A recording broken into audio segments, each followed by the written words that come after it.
centers in Nova Scotia are just as much at risk of buyout and takeover as there's a threat to the expansion of the nonprofit centers. Mr. Speaker, Eddie Groves is the owner of ABC Learning. It's the largest child care corporation in Australia. Yeah. Now, Mr. Groves was born in Canada, and he has openly said that he has his eye on Canada for expansion. Yeah. The Australian experience resulted in poor access to child care for immigrants, special needs children, and rural and low-income families. Workers are so poorly paid there that they're leaving the sector in droves. My question to the Minister, where will his plan contain measures to prevent Nova Scotia from repeating this mistake? Hear, hear. Now, Minister of Community Services. Yes, thank you, Mr. Speaker. And Mr. Speaker, I first of all want to assure all Nova Scotians that all child care centres, all regulated child care in Nova Scotia, has to abide by the same regulations. So there should be no discrepancy between them. And if there is discrepancy, the very capable inspectors in the department will come in and catch it and make them address it. But the other point that I want to make, Mr. Speaker, is that it makes it sound like childcare is some sort of lucrative business. Mr. Speaker, I can tell you that the people that operate these childcare centres, whether they're nonprofit or commercial, are not in it for the profit. It is a very modest income for anybody involved in childcare, and if we could only do more for them, because they are wonderful people and they devote their lives and their careers to children. I'll remember Dartmouth South, Parkland Valley. You have about 15 seconds. Sorry? Oh, Mr. Speaker, ABC Learning Australia makes a profit of $100,000 a centre, a third of that from government funding. And so I suggest that is the picture of what's going to happen here in Nova Scotia, unless he changes Order, his, please. Thank you. Time allotted for questions period has expired. Government business, the Honourable Government House Leader. Yes, Mr. Speaker, would you please call the order of business private members' public bills for second reading? Private members' public bills? Yep. Second reading. Thank you, Mr. Speaker. Would you please call Bill number 172, Bill 267, the Cape Breton Island Marketing Levy Act. Order, please. Order, please. The honourable member co-harboration passage. Thank you. The member, the government house leader called private members public bills. I think he wants to call private and local bills. Okay. Yep. Okay, private and local bills for second reading. Sorry about that, Mr. Speaker. Private and local bills for second reading, and to call Bill 267. Thank you. 267? Yes. 267. The honourable member for Cape Breton South. Yes, thank you very much, Mr. Speaker. And I want to, Mr. Speaker, at the outset, thank the Government House Leader for allowing this bill to be called today for second reading. Mr. Speaker, I'm only going to be a few moments on this bill, but there are a couple of things I would like to say. First of all, Mr. Speaker, that all parties in this House had representation at a meeting with Destination Cape Breton on this proposal that will assist in marketing all of Cape Breton, and I repeat, all of Cape Breton, Mr. Speaker, as a destination area for visitors nationally and internationally.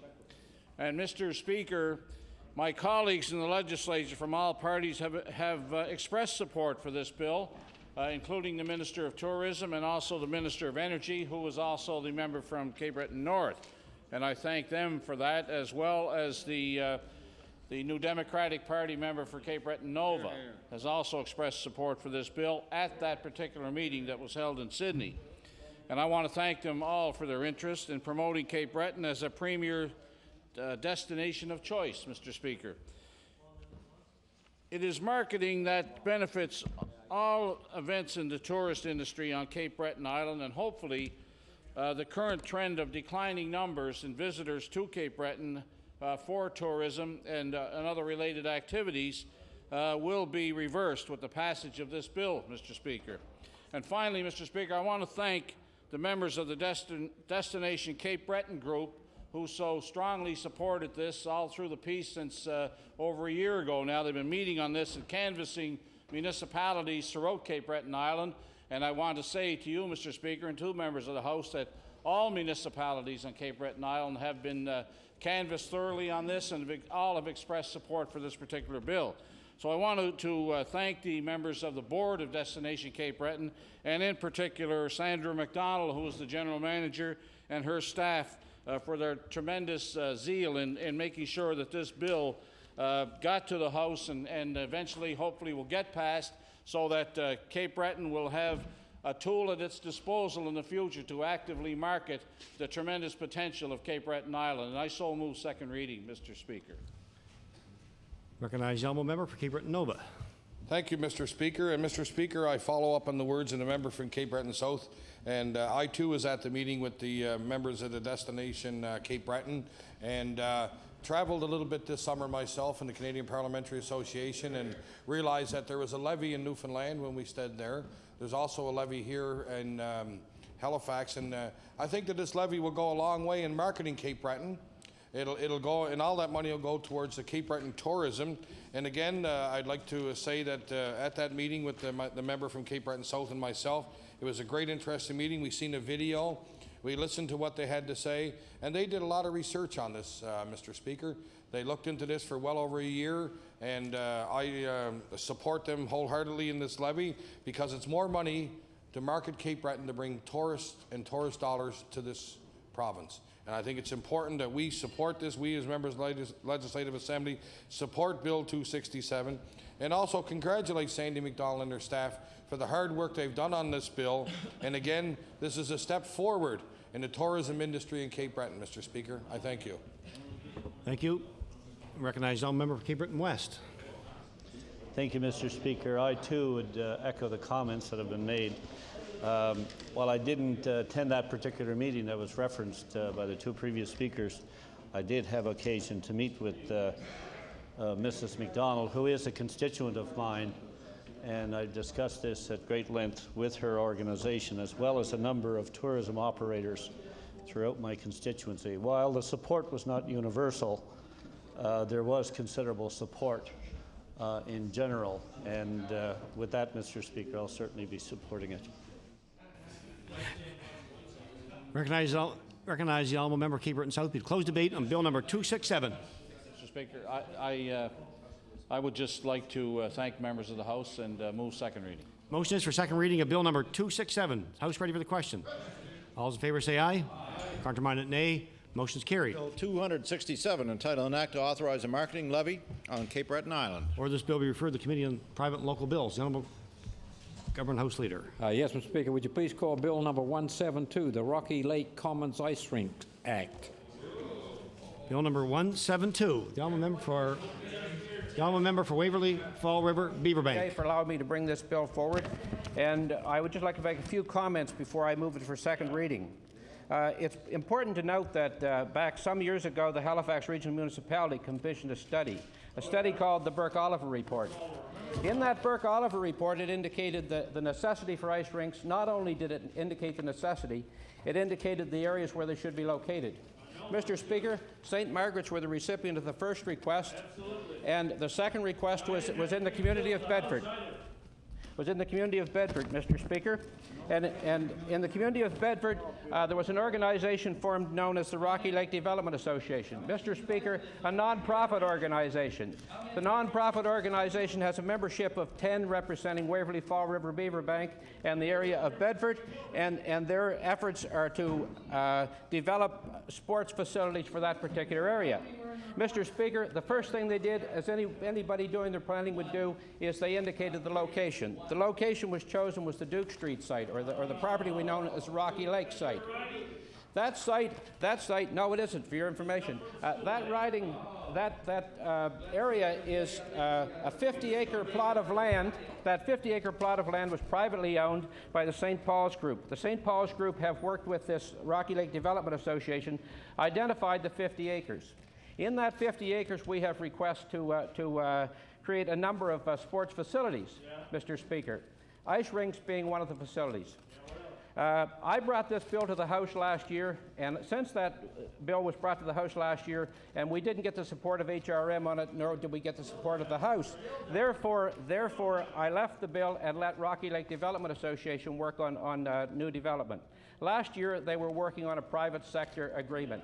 Private sector is no longer in the equation. It is now a nonprofit organization looking for tax-free status only for the ice rinks, not for the 50 acres that are involved in the total package.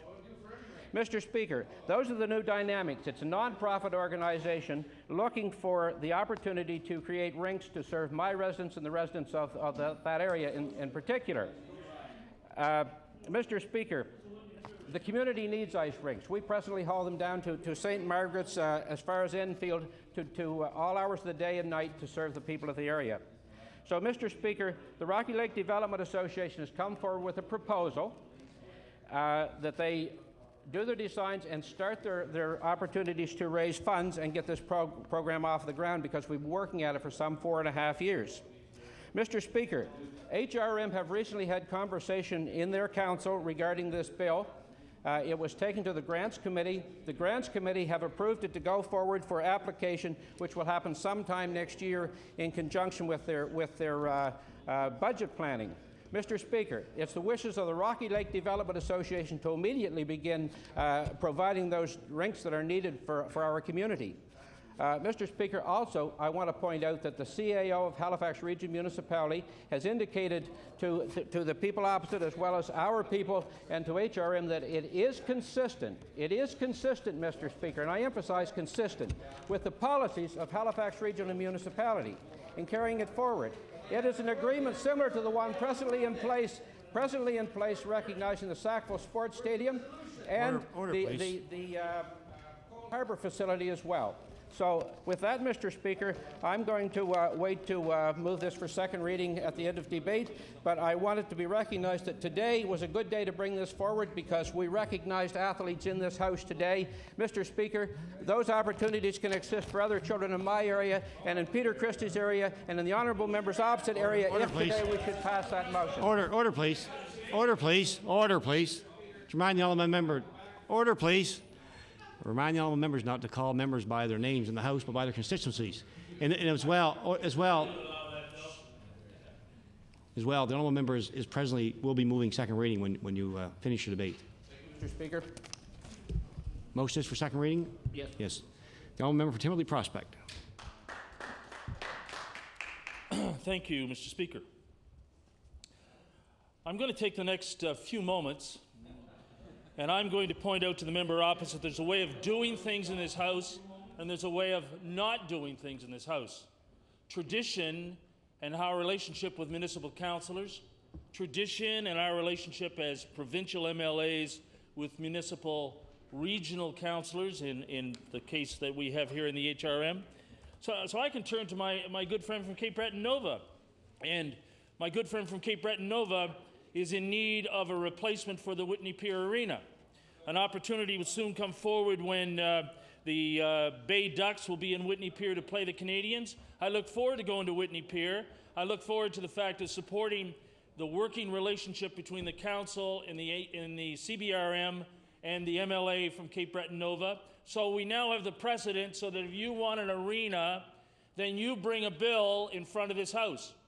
You bring a bill in front of this House. You let it wait and wait and wait. Meanwhile, we go through the semantics of whether there is going to be the proverbial staff report.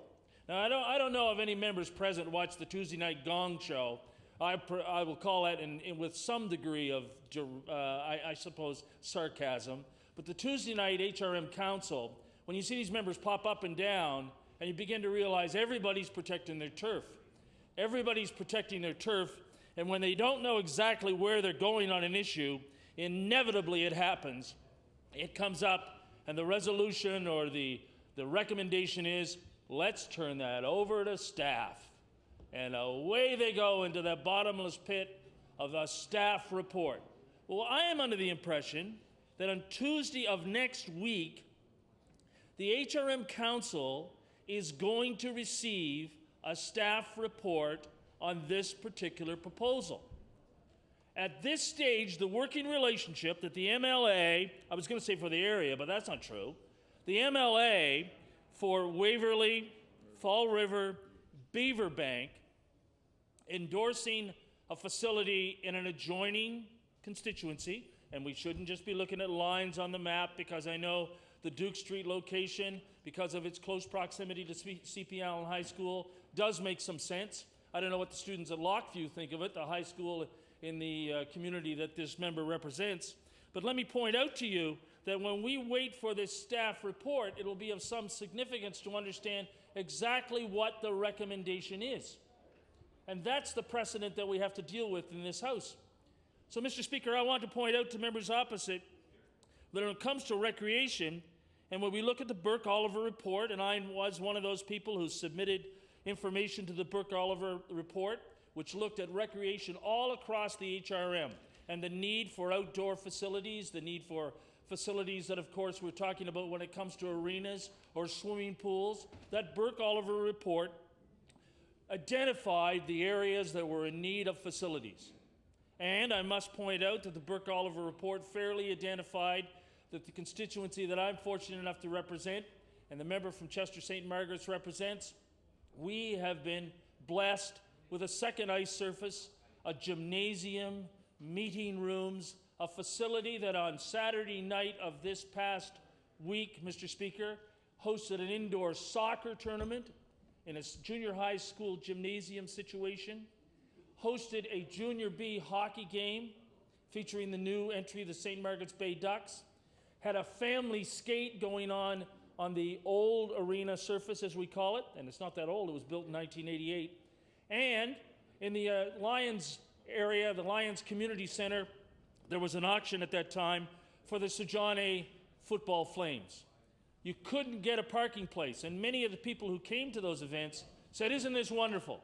We might have had to walk up the hill from Tim Hortons. We might have had to walk up the hill and get a little bit of exercise ourselves because of so many events taking place in that growing community that I represent. But along the way, through all those struggles and all those years and all those volunteer hours, at no time did any of my predecessors, and I would like to mention them by name. I know, of course, they're previous members, so I can acknowledge their contributions to our community. At no time did Jerry Lawrence, the MLA at the time, have to introduce a private member's bill in this House. That was not necessary. At no time did Bruce Holland, who was the Liberal member for a short period of time, before he had to introduce anything in this House dealing with the St. Margaret's Centre that we currently are being blessed with in our community. So I asked the member opposite, why should this dangerous precedent be allowed to proceed? Because after all, if we are in a situation of working relationship with our councillors, our municipal councillors, and I can use some examples if I may. So I want to protect a particular lighthouse. Now the example is not far-fetched. I've talked about it with my good friend from Saffron Cobequid. Lighthouses in certain portions of my constituency are going to be eventually released by the Department of Fisheries and Oceans. And when these lighthouses are made available, one of the first levels of government that they're going to be made available to are going to be to the municipalities. So the HRM is going to be now working with the possibility of picking up a couple of historic lighthouses. So now I, as the MLA, have to have a working relationship with the councillors that I represent, the coastal communities in particular, Councillor Gary Mead, and I have to work with them if we are going to go ahead with some kind of legislation. But I'm working with them, Mr. Speaker. I'm not going to be working out of step with them. I'm not going to be putting them in a situation where I'm going to bring a piece of legislation here in front of the House that I recommend that this particular piece of legislation says that the Sandy Cove Lighthouse is now going to be under a different form of control, and I'm going to do it for the reasons that it's under a private ownership. That isn't how things work between the municipal councillor and the MLA, and I would hope the member opposite, based upon his experience, would have known that's how it's done. That's how it should be done instead. Now, I see the fact that the MLA from the area, and again, I've made the error, not the MLA from the area where the arena is proposed for. I see that the MLA is in attendance at council meetings on Tuesday night. It was reported that he was there at a recent meeting, and I begin to realize by him sitting in the audience and his working relationship with councillors, is that how we are supposed to move ahead when it comes to important recreation facilities? Based upon Jerry Lawrence's relationship, based upon Bruce Holland's relationship, and now based upon the current MLA for Timberley Prospect, if I want more recreation facilities, and I can use a prime example of that, the growing community along the Prospect Road, whose students now go to Halifax West, are in dire need of recreation facilities. The Burke-Oliver report recommended that the next indoor facility, a gymnasium, meeting rooms, much on the scale of in the community of Preston has just been built, should proceed for the communities along the Prospect Road. Now, we have patiently waited for that. Kelly Morrissey, Barb Allen, the volunteers in the Recreation Association for the Prospect Road have patiently worked with the council. They have worked with Recreation at HRM. They have worked with the MLA in terms of the fact that this recreational facility is necessary. So it was my role to bring in a bill in this House allowing that particular organization that has a piece of land that is going to give them tax-free status, that they are now going to be put in a situation ahead of others when it comes to this. Now, that isn't how we do business. That isn't how we cooperate with volunteer groups as advocates for them when it comes to one particular cause or another. So I want to point out a couple of concerns as we go through this issue, because a number of members of this House have very strong opinions on it. And I know there's members opposite over there, members who will dutifully sit in their place and not speak on the bill, mainly because they're looking at the fact, wow, I would like to have another facility in my community too. I know there's members of my caucus, our caucus, who are going to stand in their place and they're going to speak on this issue, because it is a very dangerous precedent. It's an extremely dangerous precedent that has been brought forward here. The working relationship between a municipal council and this historic legislature is one that we have usually treasured, and it's not one where we should be in conflict or one where we should necessarily be forcing the staff report that will be forthcoming on Tuesday. So the member opposite could take note. I'd like to point out, first of all, that recreation in all of our communities is of real importance. The member from Inverness, the Minister of Health Promotions, I know the Minister of Health, and I know all members of this House, we agree with the fact that facilities are of some real consequence when it comes to making sure that we have enough of the real things that will attract children and people of all ages, but young people in particular, to participate in all kinds of recreation. Recreation is needed in many parts of our communities. In fact, it surprises me, if I hear the member correctly, the member for Waverley Fall River Beaverbank is bringing forth and supporting a piece of legislation for a facility that isn't even going to be in his constituency. And I asked the member rhetorically, because I would rather him not interrupt me for the next 50 minutes that I've got remaining. I wonder how Councillor Snow feels about that. I wonder how the McDonald's in Waverley feel about that. Having had the opportunity to serve as the principal of C.P. Allen, I want you to know that particular location, and C.P. Allen at that time, Mr. Speaker, included the students from the Waverley Fall River area, and they all came to CPA. But now there is a new high school. It's not new anymore. It's been there for a while, Lockview High School. And I wonder how the students at Lockview say to themselves, it's so convenient for the CPA students, right? It's so convenient for the Cheetahs that now they can just go up the road on Duke Street and they'll have a facility right there next to their high school. And I'm sure that the phys ed teachers, I'm sure that Ann McKinnon and other members of the staff are going, you know, the Brun Center is a bit of a ways from the school, and it's an old arena that should be replaced and built onto, perhaps. Doesn't have the space for whatever reasons. But Ann McKinnon, the legendary phys ed teacher at C.P. Allen, is probably saying, that is a wonderful place to have a new facility. So I wonder if the phys ed teachers at Lockview would share the support of their MLA, when the fact is, of course, that perhaps if the councillor for the area, the MLA for the area were working in tandem, there could have been perhaps a better location for this facility.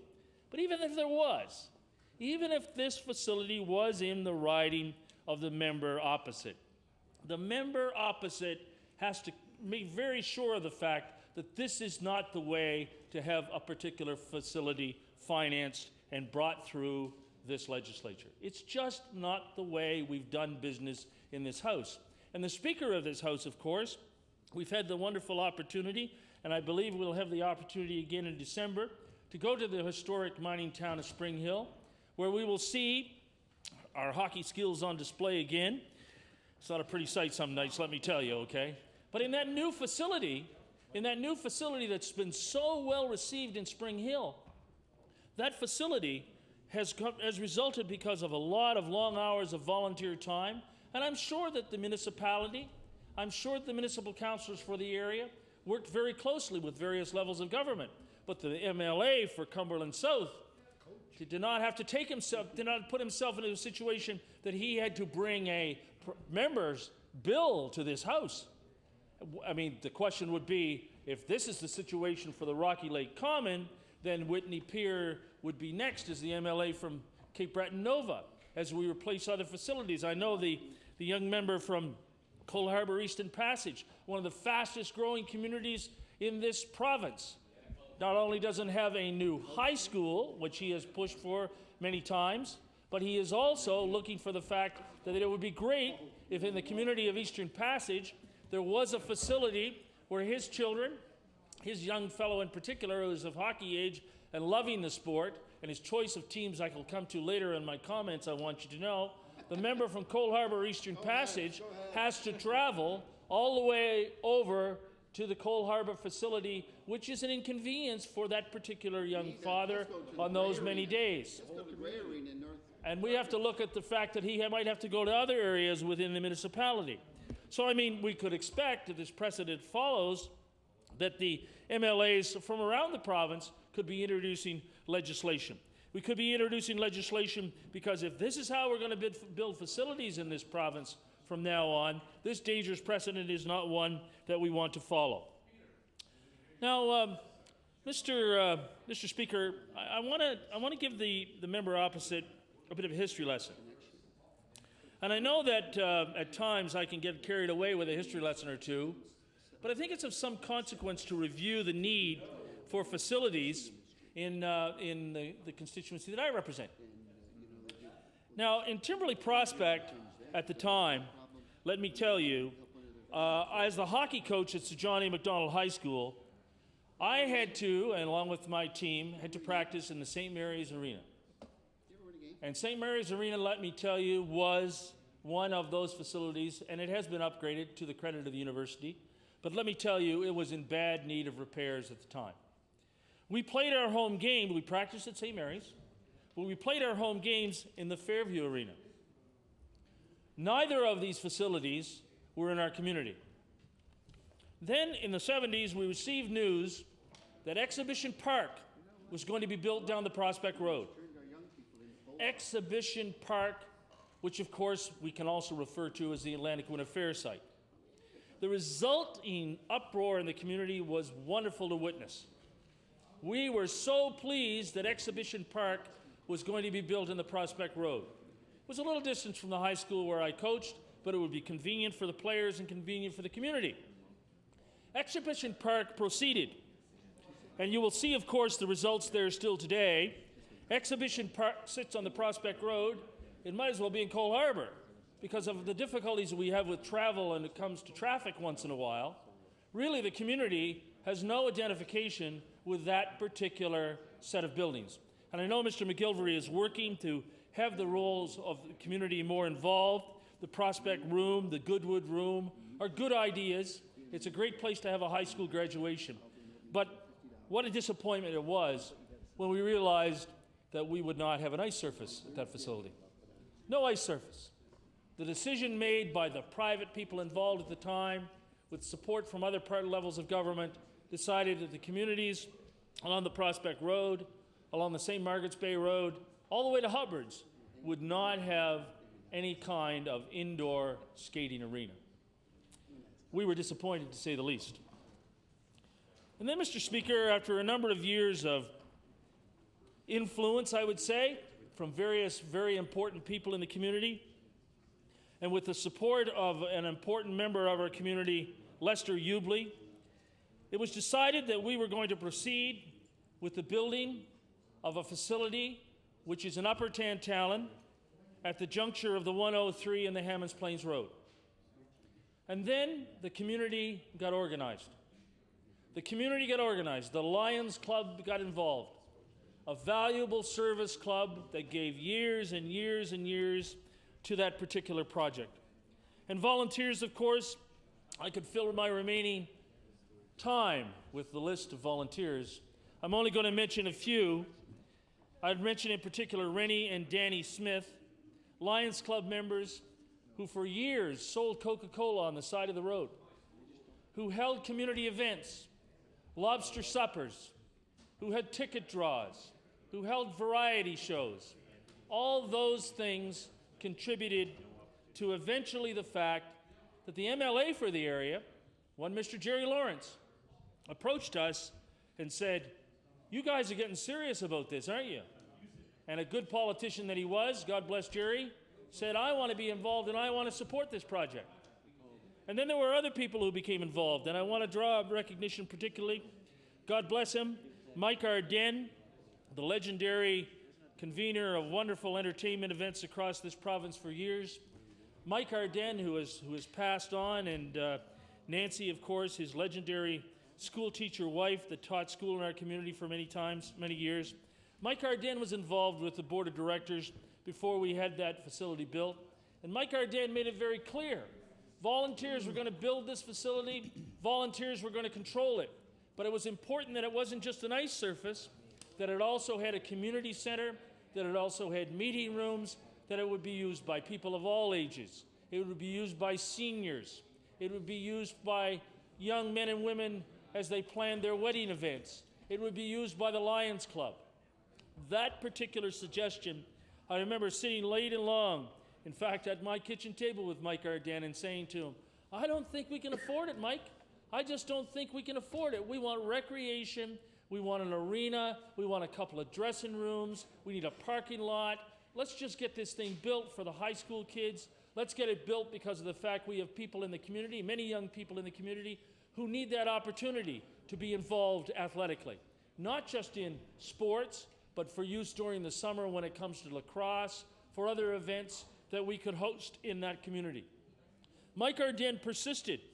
In fact, I can say, and in his memory, and I don't think his wife Nancy would be offended by it, his persistence at times near drove other members of the board of directors of the St. Margaret's Arena to distraction, because he made the point, if we're going to build this facility and we as volunteers are going to build it, we are going to make it our facility. It's not just going to be like every other one out there. And along the way, Mr. Speaker, we took the opportunity to visit other facilities. We went to visit at one time the old Spring Hill rink.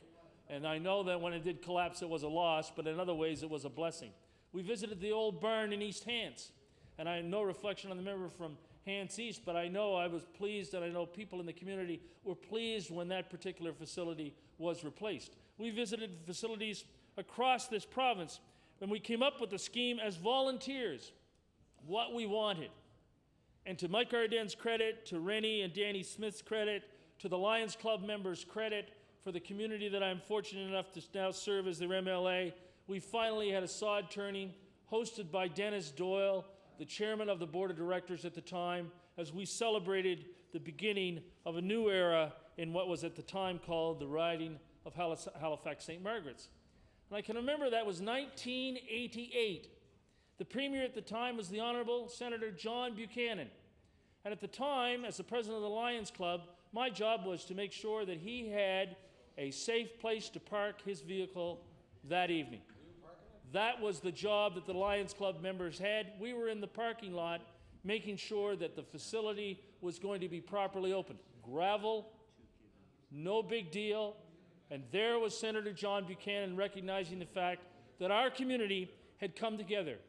A community from the Prospect Village to Terrence Bay, around the Loop, all the way down to Hubbard's, and of course through the fast-growing suburban area of Beachville, Lakeside, and Timberley.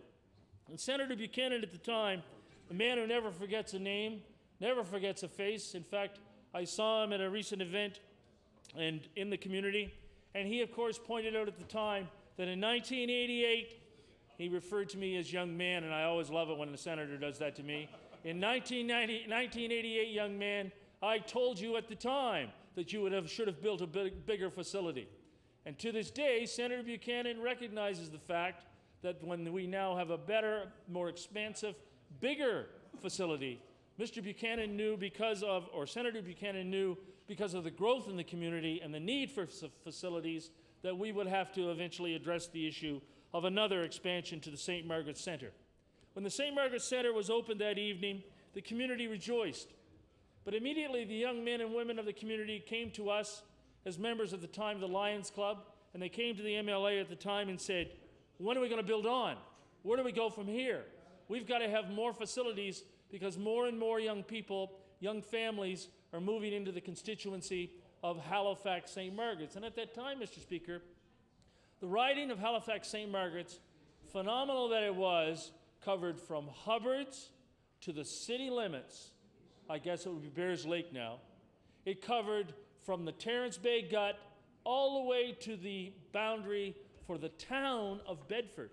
A huge area, geographically a huge area.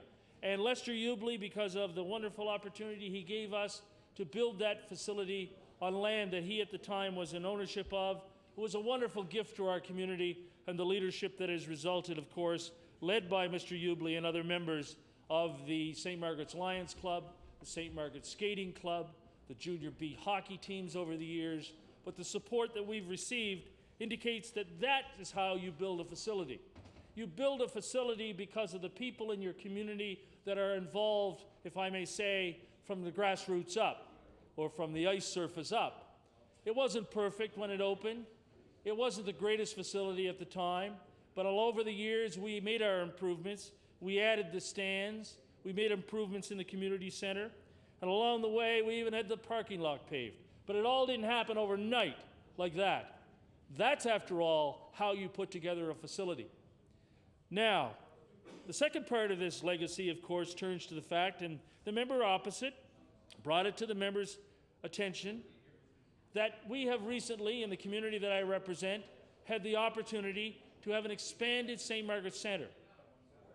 And the St. Margaret's Centre has been expanded because of the volunteer effort, again, of numerous people from my community. In particular, I want to recognize Tim Hill. Tim Hill has spent day after day and night after night of his own personal time, and as many members opposite and on this side of the House are aware, Tim Hill is a busy man in his professional life. But Tim Hill, under his leadership and the current board of directors, when they approached me as the MLA for the community, and they also at the time approached the MLA for Chester St. Margaret's at the time, Mr. Chataway, John and myself were completely supportive of the project. And we went to the various levels of government, and the various levels of government responded. And I know that the member from Sackville, Upper Sackville, Hammonds Plains, has been in attendance at events in their facility, and we appreciate the support that he has given and his department has given and that particular government has given to that facility and to that project. And then, of course, the federal government is involved. And it was at that important time we had the recognition that the federal member of parliament actually knew where the arena was for a change and showed up at the event. And that was of some significance for the community. It was a celebration, there was no doubt. But it was a celebration because on that particular day again, when we look back, how quickly it was just 16 years prior. And here we are again with an expanded facility. And why has it happened? Why did that facility first get built in '88 and expanded at 16 years later? It got expanded, or got built and expanded because of the volunteer groups in the community. It wasn't necessary for Mr. Lawrence, or as the MLA for the time, or myself as the MLA, or the member for Chester St. Margaret's, Mr. Chataway. It wasn't necessary for us to come forward and introduce a bill. That wasn't how it got done, because that isn't the way we build such recreation facilities in this province. That isn't the way that we are going to continue to build these sort of facilities. We are not going to do that in this example because I believe this is an example of how not to have an open line of communication between a municipal level of government and the provincial level of government by introducing this particular piece of legislation onto the floor of this House. As I've said before, it is a dangerous precedent. It is a dangerous precedent that I don't believe we should follow or personally pay any attention to. Now, there is an old-timers hockey player that I play against quite regularly who's intrigued with this particular project. He's intrigued with the project because he is the nominated candidate for the NDP in Waverley, Fall River, Beaverbank. And of course, let me tell you, on or off the ice, he's someone to contend with, and that is none other than Mr. Percy Paris. Now, Mr. Percy Paris is completely, based upon his athletic accomplishments himself, based upon the family, of course, and his long-time involvement in athletics, is very much supportive of recreational facilities. Recreational facilities that will be the pleasure of the communities that he represents, whether it's the community of Bedford or the community that he will soon represent as the MLA from Waverley, Fall River, and Beaverbank. But I mean, we have to look also, Mr. Paris asks us to bring forward this concern. Is this the way we build facilities in this province now? Is this how we're going to do it? So that means that the next time I need, when he's the MLA for the area, I need a facility, then the way I do it is I stand, I get the support of the House, I bring forth a piece of legislation. Is that the way it's going to be done? Well, let me tell you, when Mr. Paris becomes a member of this caucus, he will be advised, and I know he's appreciative of the fact, that isn't how you build up a working relationship between municipal government and municipal councillors and yourself as a provincial MLA. Now, Mr. Speaker, I have other comments that I would like to bring to members' attention. And I think it's important that we recognize as we proceed with this debate that all of us in our turn should have our say on this particular piece of legislation. I know there's members opposite. I know there's members of the third party, the Liberal Party, the Liberal Party. Can't resist calling it that. I'll take that back, the member from Clare. The member from Clare perhaps is going to join in the debate here. But I know there's members opposite who are saying, why is this Rocky Lakes Common Rink such importance to the legislature of Nova Scotia? Why is it of such consequence in the middle of all the other things that we as provincial legislators are dealing with? The first reaction, of course, should be, this is an issue for municipal council. This is an issue that should be discussed around that table based upon the Burke-Oliver report, based upon how things done are at the municipal level of government, based upon the fabulous way of handling things at the HRM, the staff report. Yet here we are today in this House, the provincial legislature, ahead of a staff report which is forthcoming on Tuesday of next week. We are taking the time of the House to discuss this particular piece of legislation brought forward by the member for the area. And again, I must correct myself, not for the area where the arena is being built, but in the neighboring community. The member for Waverley, Fall River, Beaverbank has brought forward this piece of legislation to the House of Assembly of Nova Scotia in advance of the particular event that will be happening Tuesday of next week. Now, I want you to know, Mr. Speaker, that there are members opposite, and some of them have fabulous talents, of course, who spoke at length when they were in opposition on such matters, who stood in their place and had their say. And I see some of them opposite, and I dare know that if I persist, I might hear from one or two of them. But I know that there are some old-timer hockey players over there, not that they're old-timers, but I do know that the member for the beautiful Colchester Musquodoboit Valley, of course, is always looking for more facilities for his community. I know the member for Pictou East, when he is in his place, presses for needs in his community. I've had the opportunity to be in Westville, where my grandparents were from, and let me tell you, we can never have enough recreation for people of all ages, whether it's in Westville, whether it's in Stewiacke, whether it's in whatever part of Musquodoboit Valley. So I'm looking forward to hearing from members opposite. I'm looking forward for hearing them to stand in their place, because here's the word that's going to come out. The word that's going to come out as you return is, if for some unseen reason this piece of legislation proceeds, we are going to hear, our facility is looking pretty good for the next decade, I would hope, but those members opposite are going to hear, if that member can bring forth that piece of legislation and gets what he wants, then we want you to do the same for us. We want you to stand in your place, and we want you to introduce the fact that we need an ice rink, or we need a tennis court, or we need whatever type of recreational facilities in our community, because this particular precedent has been allowed to go ahead. So be prepared, members opposite. Other members opposite are going to be looking and saying, like, might have a point there. All of a sudden, I'm going to be going to the leader at the time, whoever the new premier is, for the short time that he will be the premier, and they will be saying to him, I want to introduce a bill like the member from Waverly Fall River Beaverbank introduced. How come I can't go ahead and I can't go ahead and introduce that? How come I can't go ahead and do it? How come I can't take the time of the provincial legislature in advance of the municipal council of the day saying, we want this particular status because we have to have this facility fast-tracked? Is that the example we want to follow? Is that the example? If that's the case, the member from Yarmouth and the wonderful new facility the member from Yarmouth has in his community, he never had to go to this extreme. The member from Yarmouth never had to go to this particular extreme to bring something forward. Other parts of our province are now going to look at this example and say, so that's how you do it. That's how you make sure that your facility gets fast-tracked and gets built, because you come with a bill and you bring it into the legislature, you put the municipal council into a spot where they're waiting for what your leadership is going to be. That isn't how we build recreation facilities in this province. That isn't how we built the St. Margaret's Centre. That isn't how we expanded the St. Margaret's Centre, and that's not how this facility should be allowed to proceed. Now, I know people from Bedford will react to my comments and say, you're against the community of Bedford. Give me a break. I mean, I had the wonderful opportunity to be the principal at CP Allen High School. I'm fully supportive of further recreational facilities, whether they're in Sackville, heaven forbid that they had to travel to Sackville, or come to St. Margaret's, all the way over the Hammonds Plains Road. There is no doubt there is a need for more recreational facilities in that growing community. The LeBrun Centre does need, and I said expansion, it doesn't need replacement because it has been a wonderful facility for many long years. But let me tell you, we have to look very carefully at how we build these facilities. Now, people in the communities will say, look, let's just get beyond that. Let's just build it. Let's just get it done. Let's just make sure it's there.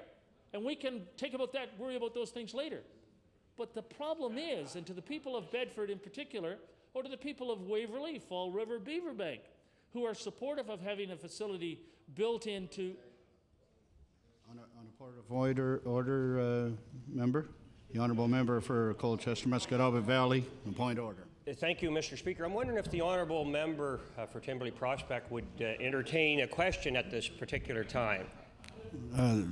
It's a question. Would the honourable member entertain a question? Mr. Speaker, I have precious moments left, and I know the member opposite would have a good point, but perhaps later on in the debate, in the hour that member could so effectively use, he would stand in his place. So at this time, Mr. Speaker, I would not entertain a question, if I may. Thank you, Mr. Speaker. Point of order. The member for Colchester Muscatawbit Valley on a point of order. Mr. Speaker, I'm not sure, but through you, Mr. Speaker, I wonder if you could check, because I don't think you're allowed to have a Canada flag hanging upside down in the Nova Scotia legislature, and I'm not right sure, but I think one of those flags is hanging upside down. So I really think, Mr. Speaker, you should check that out for us. Thank you. It's not a point of order. The honourable member for Timberley Prospect, please continue with your history lesson, member. The Honourable Minister of Agriculture and Fisheries. Thank you very much, Mr. Speaker. I just wanted to more make a comment here. Is that the member opposite did allude to the rink in Yarmouth and the member for Yarmouth, but of course it also serves the citizens of Argyll. It's not a point of order, and before this gets totally out of hand, I want to continue with the history lesson from the honourable member for Timberley Prospect. The member opposite, well, I don't see any Canadian flags upside down. I am glad to see the member is going to have the opportunity later to speak about the importance of this issue. And I know it's of some significance as we recognize what is happening here. I'm sorry that my flag tie distracted the member, but during your quick intervention, it was much like Bill 68. They would stand I have a new tie on, and let me tell you, Mr. Speaker, it's of some significance so that the member opposite just doesn't pay attention to my tie. He pays attention to the comments that I'm making. Comments that I'm making. Because I know that member opposite, previous to his time in this House, previous to the time in this House, he served on municipal council. Did he? He served on municipal council. And I am wondering what would have been the reaction at the time if the MLA for the area had said, I'm taking forward this bill and I'm taking it to the House and I want you to do this, this, and this at the HRM council, although it was an HRM, I believe, at the time, or was it? I mean, you're putting the county council, we'll call it the good old days when somebody on HRM listened to us folk in the counties. I wonder if the member opposite would have felt, well, he's putting me in a pretty tough spot. He's putting me in a pretty tight situation here, where, you know, I have a piece of legislation in front of from the MLA for my area, in front of the House, but now I have a situation where I'm the councillor for the area, and I'm turning it over to staff. I'm turning it over to staff saying, can you help me with this? Because I got to know where we're going with this particular thing. And it seems to me that when we look at precedents like that, any councillor worth his salt would say, that's not how we do things. That's not how we do things. Would I put my fellow Lions Club member who was involved in the building of the St. Margaret's Centre, the first St. Margaret's Centre, would I put councillor for the area Gary Mead in that spot? No, I would not. I would not put him in that spot. And would I put Councillor Rankin in that spot? I wouldn't put him in a spot. I would be able to sit down and talk to them both and say, this is where we're going with that, and here's the reason, and the timing of the presentation, when the staff report comes back. We have been waiting and sitting and looking at this thing for far too long. The people of Bedford are frustrated with the fact. They're frustrated with how this thing is being done. And you know, if they're frustrated with how it's being done, and they're frustrated with whatever level, they should turn to the member for the neighboring community and say, this isn't the way that we're supposed to build facilities in communities across this province.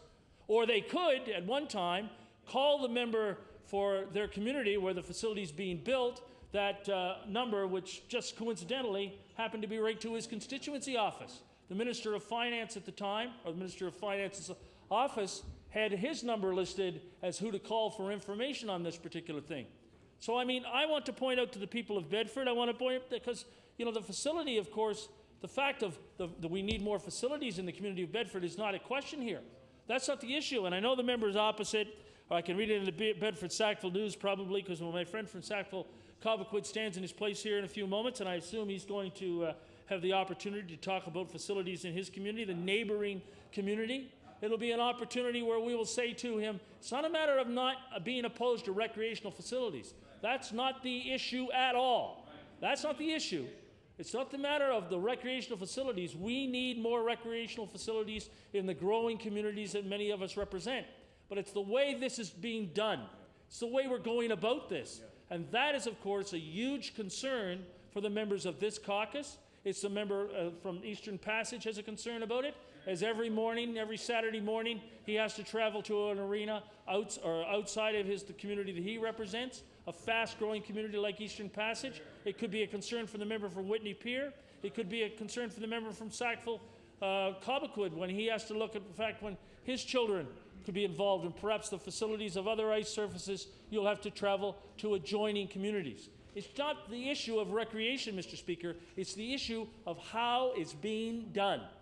Why is the business of this House, the Provincial House of Assembly, being taken up with a piece of legislation that rightly belongs just over here at the Parade Square, where Mr. Kelly will continue to be for the next number of years? That's, after all, where this particular piece of legislation should be. They are the drivers of this particular facility. They are the ones with the A or nay on it. They are the ones where we should be looking at what we have in the way of facilities. They are the one who brought forward the Burke-Oliver report. And I know that members opposite, members of my caucus, I'm sure that my member from Cape Breton Nova, if he wanted a copy of the Burke-Oliver report, I could make it available to him, but it's really no consequence to that particular member. It's no consequence at all, because after all, it deals with recreational facilities in the HRM. If it deals with recreational facilities in the HRM, and the member opposite brings this forward, the member from Bedford knows this, they often rely upon the fact of what was said in the Burke-Oliver report. Rightfully so. The Burke-Oliver report was done for the HRM Municipal Council. And if that report, on which the basis for this facility is the Burke-Oliver report, then that's fine, but leave it with municipal council. To bring it in front of this House, to make it a dangerous precedent that other members of this House are going to look at, that will be an issue, of course, that all members would say, and other members opposite. And I know the member from Shelburne could suddenly receive a request for a particular facility in his area. I'm looking for the fact that maybe the member from Tatamagouche will say, I have to have a new facility placed there.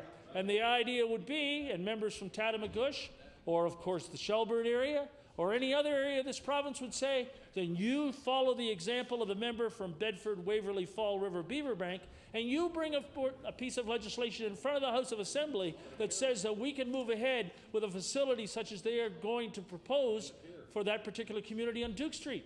That's the issue at stake here. And I know members opposite, they won't be allowed to rise and stand in their place.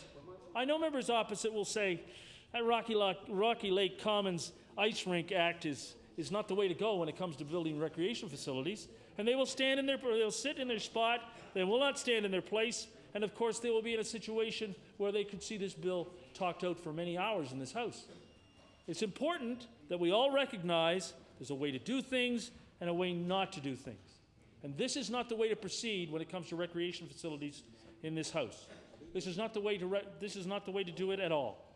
So, Mr. Speaker, if I can, and turn to a particular community that I know has been long patient when it comes to recreation facilities, I want members opposite to be aware, and I know the members from my caucus are aware, of the more rural part of my constituency, that's along the Prospect Road.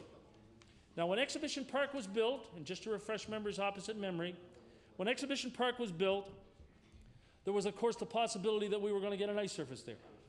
That did not happen, and that stung our community. It stung our community because of the fact that many people along the Prospect Road continue to travel to Spryfield. They continue to travel into Fairview. That's the nearest arena for them.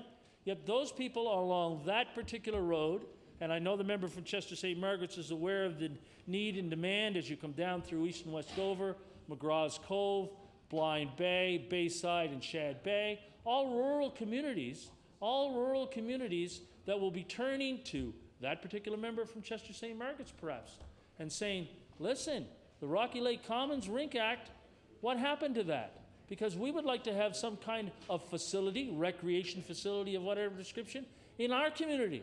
And if the member from that particular constituency can go forward with a piece of legislation in the neighboring riding, why can't we do the same?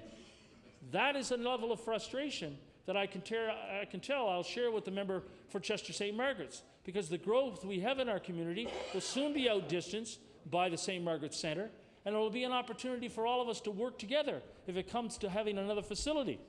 And I will tell you, the community that I'm fortunate enough to represent, and many of them, of course, once we're in the community of Timberley, the constituency of Timberley Prospect, we won't be going in here with this sort of bill.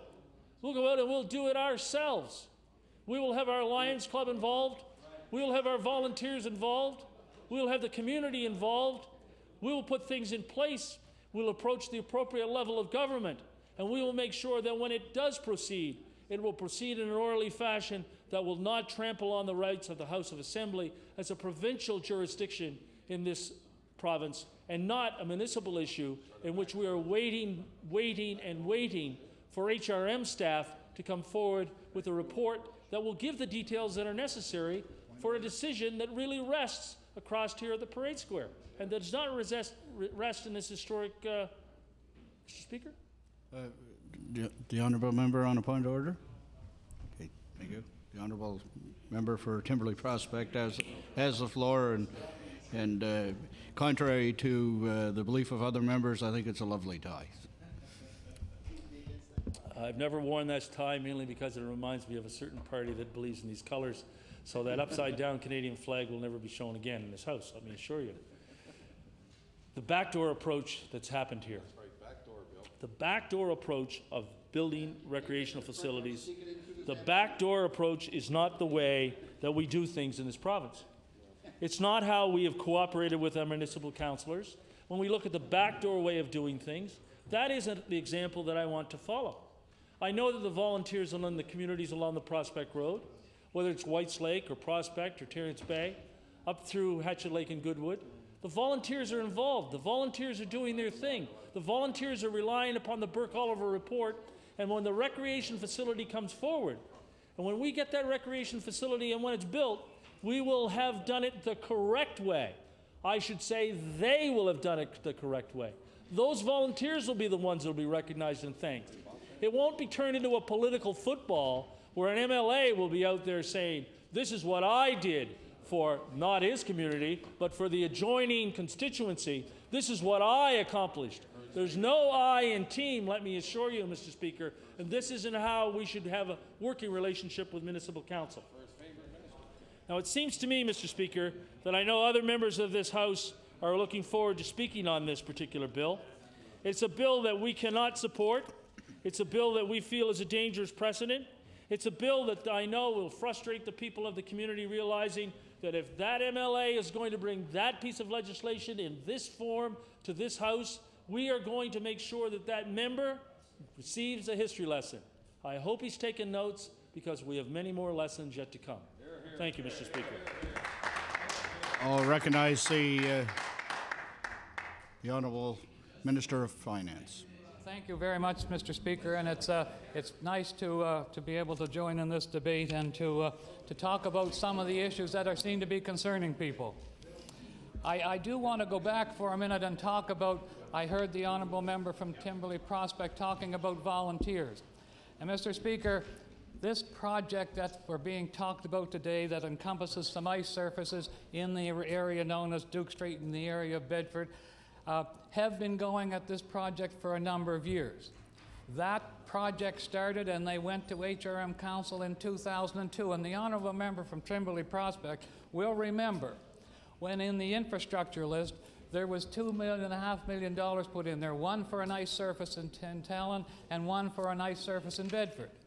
And things proceeded along from that area, and project was designated, Mr. Speaker, at the time. It was on the infrastructure list. It was project number 29. 29 the project was. So the people of Bedford said, we're not going to wait for that. We're not going to wait for that. In Tallinn and down Timberley area, they went a different process. They started to go and they moved through it. Mr. Speaker, I guess the reason that bill is here is because the directors and the volunteers of Rocky Lake Development asked it to come in here. If HRM wants to build the rink, let them go ahead and do it. But the people of Bedford are not prepared to sit around and wait while they do it. Order the Honourable Member for Timberley Prospect on a point of order. The member from Bedford would entertain a question. Would the Honourable Minister entertain a question? By all means, Mr. Speaker.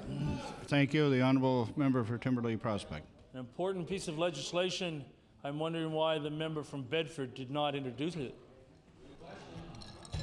The Honourable Minister of Finance. I was just getting to that. This rink is going to be a regional rink. It was always envisaged that. The group from Bedford, the Rocky Lake Development, looked at the Burke-Oliver report. They talked to people in the area. For example, one of the things that area is not going to encompass is a swimming pool. The reason, Mr. Speaker, is because there is one just down the road over in the Sackville area. And we said to ourselves, and we said to HRM, we are not going to try to compete in that area. The reason is that the Waverley area, Waverley Fall River area has been coming to Bedford to play minor hockey for years. There's a common natural thing, a common natural agreement. There's a common natural group together that come together for come to Bedford to play minor hockey. Mr. Speaker, that group has been working. Now the Honourable Member says this isn't the place to do it. Well, Mr. Speaker, I happen to represent the people of Bedford, and when they asked me, they asked the member from Waverley Fall River to bring something to this House, then I'm going to do it. I'm going to ask the member from Waverley Fall River to do it. And I'm happy to have convene a meeting out in Bedford where we can explain to them, anyone that has concerns, can explain to them why they're concerned about it, why it's setting a precedent, why they're so concerned about it. I'm happy to call that meeting and invite those members to come. Invite those members to come and explain to the community of Bedford what their concerns are. Mr. Speaker, the concerns of the community are that they want to move forward, they want to move and get on with the rings. Now, And we can go to the Waverly Legion, we can go to the Bedford Legion, we can go to the rec center, we can go to any of those places. And the members can come and express their concerns as to why they think this is inappropriate for us to bring bills in on behalf of the people of Waverly Fall River or the people from Bedford. And Mr. Speaker, the question here is it setting a precedent? Well, maybe, Mr. Speaker, their question really is this. Is there any other rinks around here in this area that are not tax exempt? Well, the answer is no. The rink's ice surface is down in Tantallon, the ice surface is in Sackville, the ice surface in Cole Harbour. Those are all tax exempt. We're only talking here, Mr. Speaker, about the fact this rink will probably be tax exempt in a period of time. But the Rocky Lake Development Group said we would like to get that established first and get moving on it. And if it sets a precedent, if other rinks come in to do that, ultimately the question is, will HRM own it at the end? Well, what the people in Bedford have said is we're going to build this facility. We can't wait for HRM to do it. We can't wait. We want to take the personal initiative ourselves. We want to take the initiative to do it ourselves, and we want to move on with it. Ultimately, HRM will own it, and when they do, it becomes naturally tax exempt. And that's what all the rinks in here. So, Mr. Speaker, if other places come in to bring rinks in to do it, why wouldn't we? Why wouldn't we do it? Ultimately, rinks and recreational facilities across this province are tax exempt. So, Mr. Speaker, I just can't accept the view that we are setting a precedent. What we are doing by the Rocky Lake Group is asking us to do is to fill in and to get this going, to have it the bill passed here, it becomes tax exempt, and then we've picked up a few months and started to go. And Mr. Speaker, this development has been as I mentioned, a long time in the making. It's proposed to be close to CP Allen School, but however, there has been some discussions around that CP Allen School might become a junior high and it might move. Those plans will all unfold as they should, and they will all move along. But I think that the principle here, and the principle that the member from Waverly Fall River Beaverbank brought this bill forward, is so we show that it's a regional complex. That's what it's always been suggested. That's what the Burke-Oliver report said, it had to be regional. And Mr. Speaker, I can say to you that I am informed that the people from the Lockview High School team, the people from the Lockview facility, have endorsed this plan because they know the need for recreational facilities. They know the need for rinks, Mr. Speaker. They know they need to have these areas. So whether it's located here, doesn't really matter because they know the need for the rinks. Mr. Speaker, as we move along and as we talk about whether we should support this bill or not, Mr. Speaker, if there is a facility going to be built in Digby, what difference would it make if it came into this House?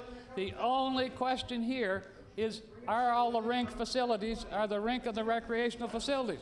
The member from Sackville says, bring a bill in. Well, the member for Sackville, the facilities up there are tax exempt. They're all tax exempt. They're all tax exempt, and they're all in the things. No. And they all brought in, they're all tax exempt, as are the other ones in Cole Harbour and other areas. So we're arguing a moot point here. The argument isn't the question of whether they're going to be tax exempt. The only question is they will be.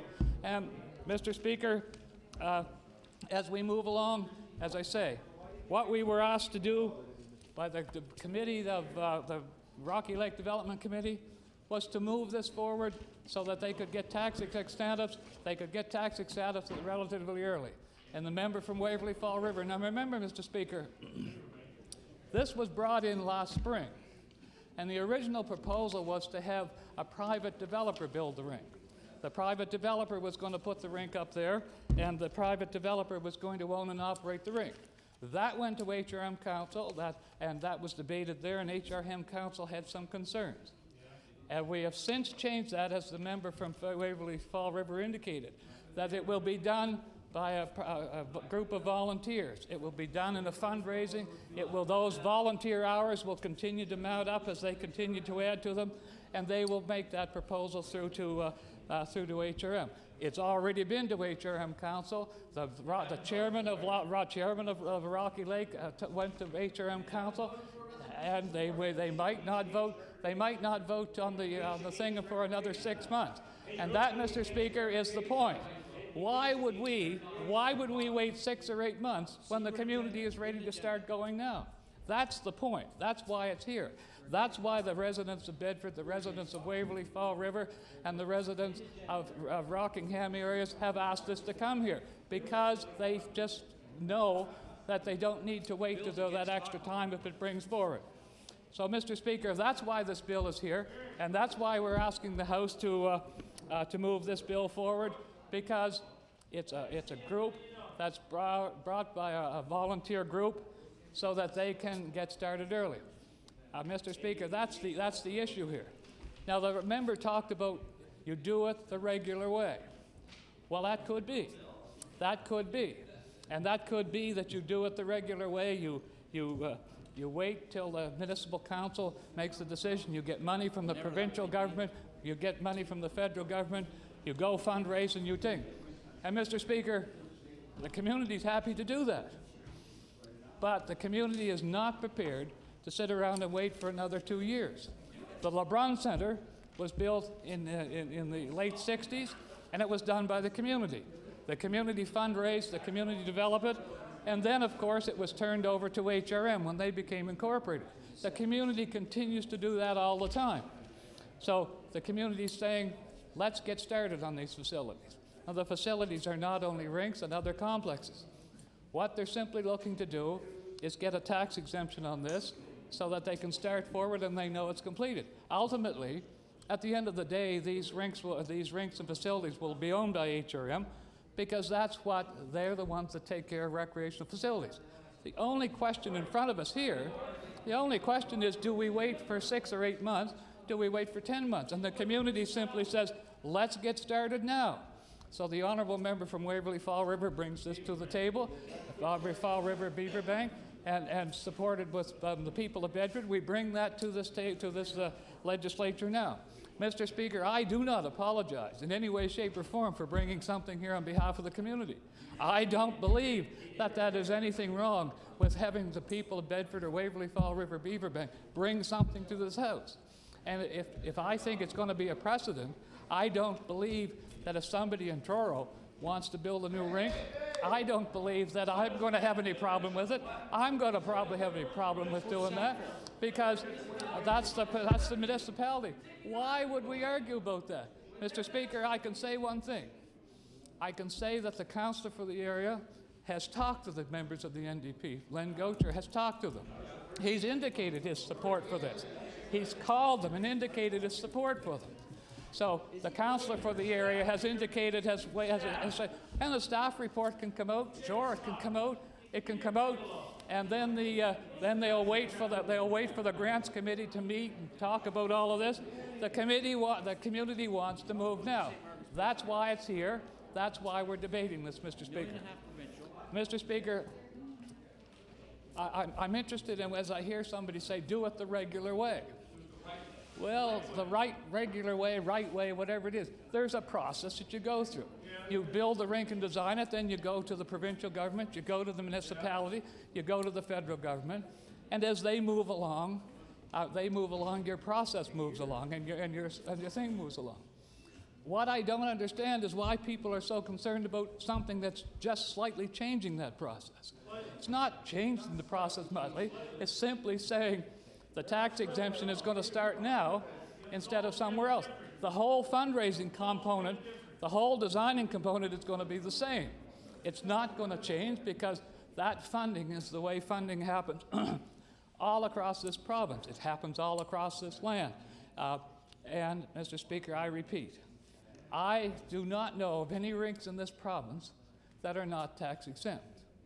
Now, if we set a precedent, and if there's going to be a rink in Spring Hill, ultimately it's going to be tax exempt. The issue is not what's going to happen.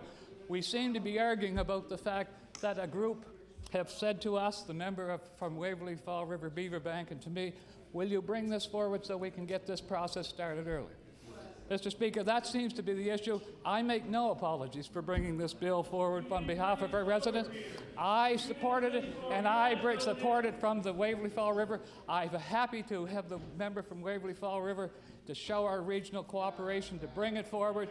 I'm happy to be involved with all of that, to bring it forward. And Mr. Speaker, and I presume that if members on this side of the House don't support it, they will tell me. But I know, Mr. Speaker, that we're bringing this forward because it provides the community with some of the issues and some of the substance to start moving forward. Mr. Speaker, as I say, the community's been working at this for a long time. The community's been working at this for a long time, and they're ready to move forward. Mr. Speaker, by agreement with the House Leader, I know I will now adjourn debate to come back another day. Motion is to adjourn debate on Bill 172. Is the House ready for the question? Question has been called. All those in favor signify by saying aye. Aye. Contrary minded, nay. Motion is carried. Recognize the Honourable Government House Leader. Mr. Speaker, I'm going to move the House into committee of the whole, Mr. Speaker. Therefore, I move that you do now leave the chair and the House resolve into committee of the whole House on bills.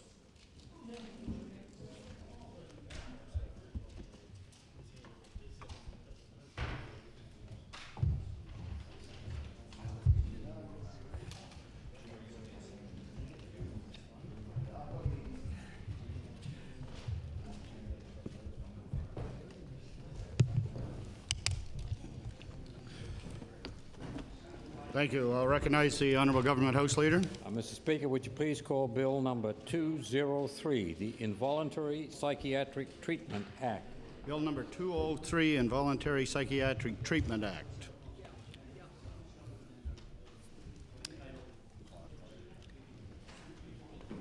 Pardon me? I presume the debate will be on Clause 1 of the bill, and it's going to be on the title. Okay, I'll recognize the Honourable Member for Halifax Needham. Thank you very much, Mr. Chair. Mr. Chair, the NDP remains very concerned about this bill, that this bill does nothing to improve mental health services and prevent people with mental illness from deteriorating to the point where they may require involuntary admission and treatment. Mr. Speaker, we've heard a number of very thoughtful presentations in front of the Law Amendments Committee. In fact, I think, Mr. Speaker, this is one of the, Mr. Chair, this was one of the most difficult in some ways presentations that I've sat through around law amendments. For a variety of reasons. First of all, the opinion of people who presented to us, both who came to the Law Amendments Committee and presented in person, and who sent us written presentations, was pretty evenly divided, Mr. Speaker. And someplace I in fact have a list that sort of outlines what that breakdown was. And I would like to let members of the House know what that actually looked like, because there was such a divided opinion on this bill. We had, in terms of presentations to the Law Amendments Committee, Mr. Speaker, a total of 26 presentations. And of those presentations, 13 presentations spoke in favor of the legislation, 10 spoke against the legislation, and 3 sort of fell in the middle, Mr. Chair. They found that they had some major concerns with pieces of the legislation. They had a lot of questions around parts of the legislation, and they also had some positive things to say about some aspects of the legislation. We also had a number of written presentations, Mr. Chair, and the written presentations came from the written presentations. 3 were for this legislation, 4 were in opposition to the legislation, and 2 were sort of ambivalent about the legislation. So, for example, to give you an example of a presentation that I saw as an ambivalent presentation, was the presentation from a written presentation we received from the Annapolis Valley District Health Authority. We received a written submission from the chair of the Annapolis Valley District Health Authority, and I would like to read what it was that the chair of that board said, because I think in some ways this gets to the heart of what it is that concerns the NDP caucus about this legislation. And I will ask the page to make a copy of this when I'm finished reading, and I'll table it for the record here. The chair of the board of the Annapolis Valley District Health Authority wrote Minister Baker in his role as the chair of the Law Amendments Committee, essentially saying that the board of directors of the Annapolis Valley District Health Authority passed a motion to write a letter of support to the Law Amendments Committee to support the proposed Involuntary Psychiatric Treatment Act, but said, this support, and I quote, "This support is given with the expectation that resources will need to be available in our district to implement the proposed options for service before the act is enforced." And Mr. Speaker, this is the problem. This legislation has not been costed by the Department of Health, by the Minister of Health. It has not been costed by any of the DHAs appearing in front of us, including the Capital District Health Authority. The one thing that unified people both for and against this legislation was there was almost uniform agreement in the presenters, whether they were for or against the legislation, that what was required was certainly more resources to not only support this legislation, but in fact to support the current regime of mental health services, that the system is currently inadequately resourced, and that people fall through the cracks in a very constant and consistent way because of this. The Minister of Health has refused to talk about resources. He held a day-long conference where he was attempting to drum up support for this bill, and in that process, Mr. Chair, he categorically refused to discuss services, resources, and the kinds of requirements that would be needed to support this legislation. We had a very interesting presentation from a psychiatrist who works here in the Capital Health Authority, who supported the legislation, but made reference in his presentation to the position of the Canadian Psychiatric Association with respect to involuntary treatment measures, and specifically community treatment orders, as part of his presentation. And he made reference to what it is that the Canadian Psychiatric Association proposes or suggests, recommends, if you will, for this kind of legislation. And he was very clear in that presentation in terms of talking about what the Canadian Psychiatric Association requires. And I would like to read from his presentation as well, this portion, and I would be happy to table if that's required.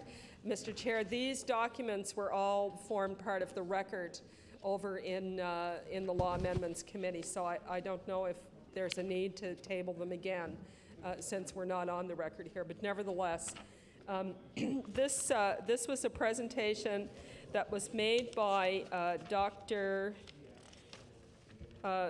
Douglas Maines, who is a staff psychiatrist over at the Abbey Lane Hospital.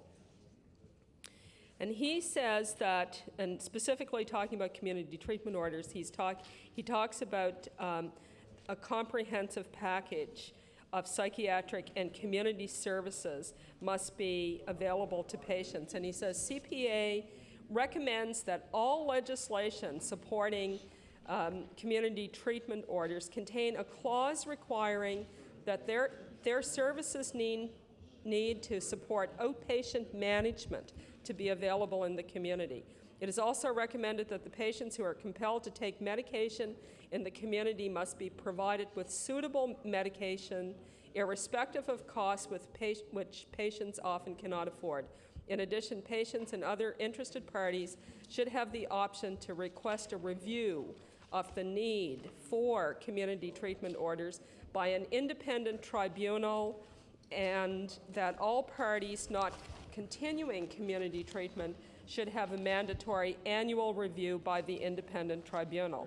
Now, Mr. Speaker, why have I raised this matter that comes from the Canadian Psychiatric Association's perspective? I've raised this matter because we're now at the stage in the legislative process where we get to look at the government's bill and we get to talk about ways that could actually improve this bill, or what are the kinds of things that should have been in the bill that aren't there. So we're at a stage where we can amend this legislation. And we had quite a lengthy discussion in the NDP caucus about whether or not this bill was actually amendable, because there are probably 3 or 4 significant sections in this act, and there are some underlying philosophies, I suppose, in this act that concern us deeply, and the fact that there are no services to support the current mental health system, let alone the pressure that this legislation will actually engender for boards like the Annapolis Valley District Health Authority, and their concerns that they have expressed that, you know, before this bill is implemented, they really need to have services and resources so that they can meet the test. So these were the kinds of presentations that we heard from people. There were many important questions raised in the presentations. There were questions raised about how people's rights would be protected, the weakness of this legislation in terms of only having patient advisors and not really having advocates to assist people through the process, to give people access to advice in a timely manner, to make sure that the people who were acting as advocates or advisors would be arm's length from the mental health facility in a way that perhaps they would be able to truly give an independent kind of assessment to people who are in a situation which often is very frightening to them. We had quite a wonderful presentation it was a written presentation from someone who was unable to come to the committee. And the lady in question is somebody who I've spoken with on the phone, and she gave her permission to have some of her thoughts related to the members of the legislature in terms of how she saw the need for advisors. And I'd like to read a bit from her presentation as well. Her name is Joyce Taylor. She is a resident here in the metro area. She has a son who has been involved in the mental health system. She's had quite a bit of experience attempting to get services and treatment over the years for her son. She's made extensive presentations, most recently to the Senator Michael Kirby's Senate committee, which I think should be commended for taking on a quite comprehensive review of mental health services in Canada. And she says in her presentation, with respect to having an advisor, that the sole primary function of the advisor is that of being a patient advocate, a completely unbiased support for the person who sometimes may have difficulty thinking through the situation because of some confusion. And she even suggests that that patient advisors be somebody who is a trained peer advisor, somebody who has been through the mental health system as a patient, who would have some insight into what that whole process was like. And she felt that someone like that would be best suited to give good advice and support.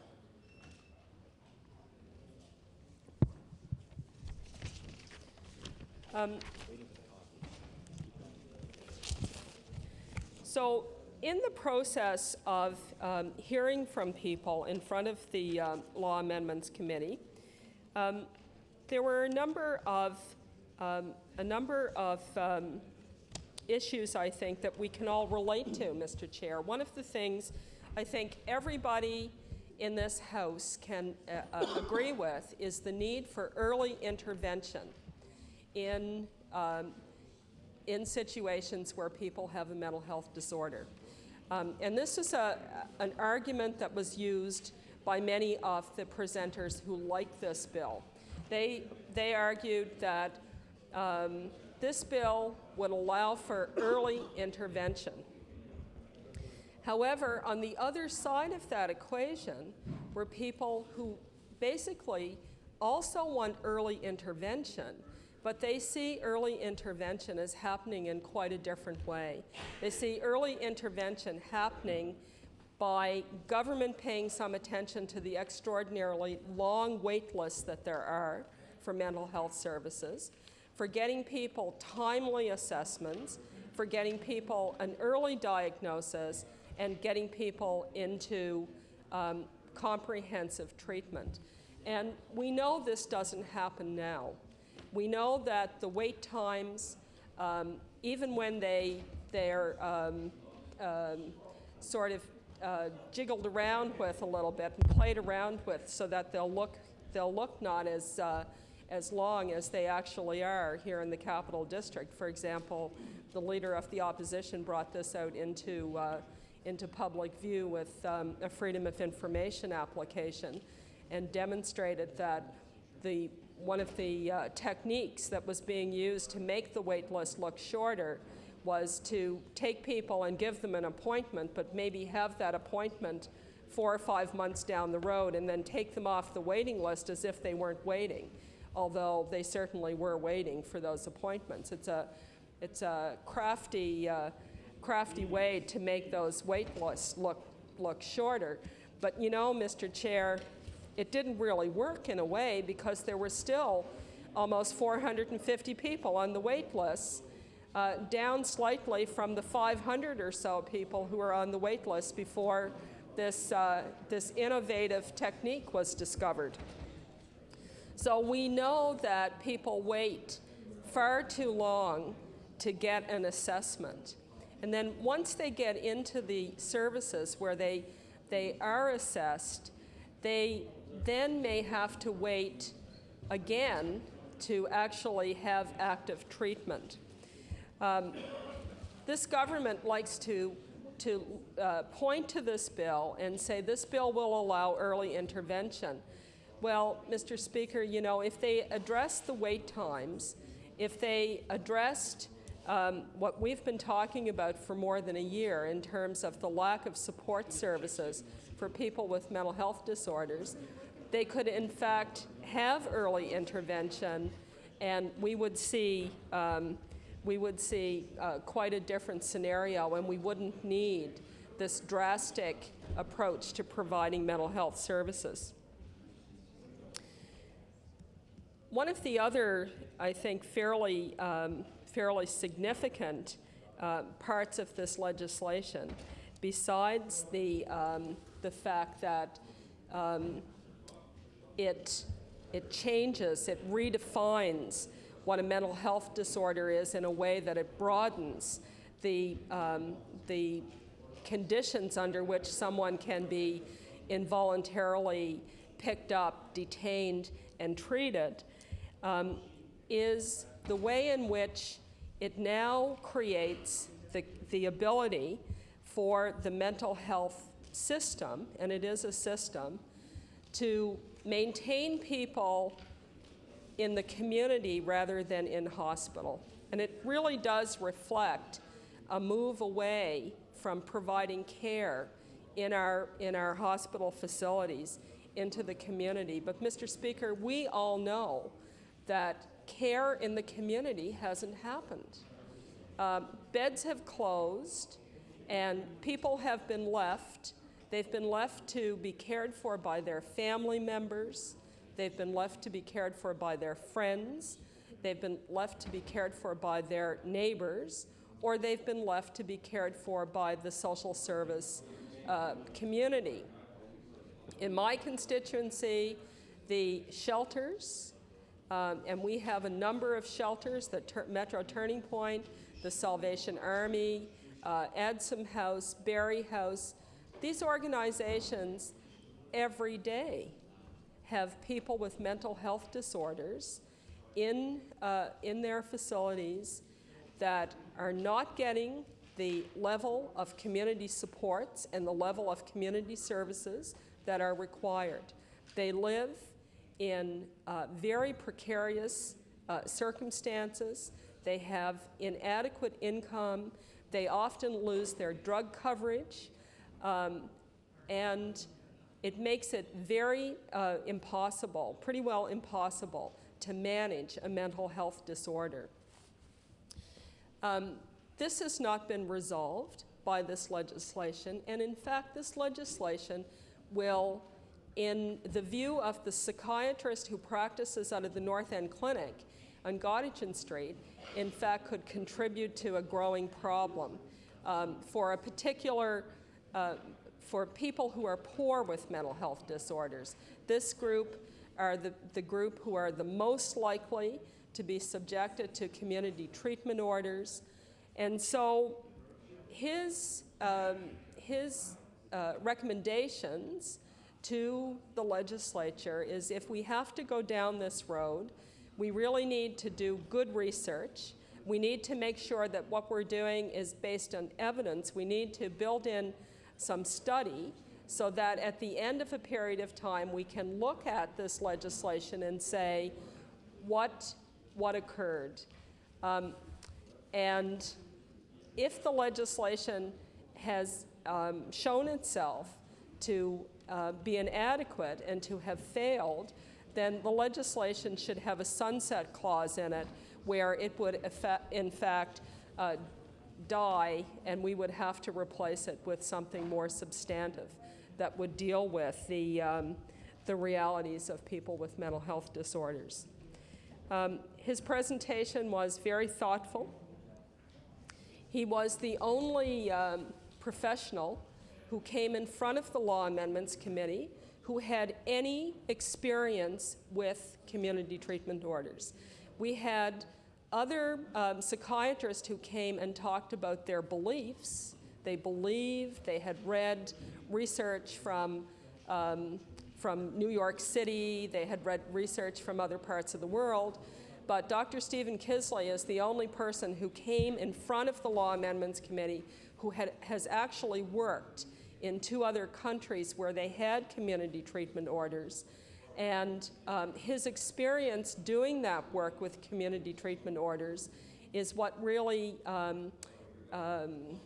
encouraged him or spurred him on to do some research on these. And it's interesting, I remember when I first spoke with Dr. Kisley said that one afternoon when he was doing the paperwork for a community treatment order, he and a colleague were talking about all of the paperwork that was required as part of this process. And they asked each other if all of the paperwork and the time that they had to take doing this paperwork and away from patient care, if it really was making a difference. Was it making a difference in the lives of the people who were subjected, or the objects, the subjects of community treatment orders? And this is what caused him to move into the direction of doing some research. And he's done a number of things. He's looked at he's looked at research that's been done on community treatment orders to try to get a good understanding of where community treatment orders have shown themselves to be useful or not useful. And then he's done some research himself on community treatment orders. And in a way, it's quite frightening what he has found, because he has found that, for example, to avoid one hospitalization, to keep one person from coming back to hospital, you have to have like about 200 and some odd people on community treatment orders to prevent one rehospitalization. To prevent homelessness, you have to have a significantly large number of people, and the same thing to prevent criminalization or criminal charges. So you have to cast the net quite broadly to get the desired effect. And so this raises the question then about what are we doing going down this road. There were other, the law amendments process, Madam Chair, is a wonderful process, and I know you were there for quite a few of the presentations. We often, as legislators, go into the law amendments process on a piece of legislation like the Involuntary Psychiatric Treatment Act. We go in knowing a bit because we've had an opportunity to have some debate in the House, and we've also had an opportunity to hear and meet with a lot of groups before that point.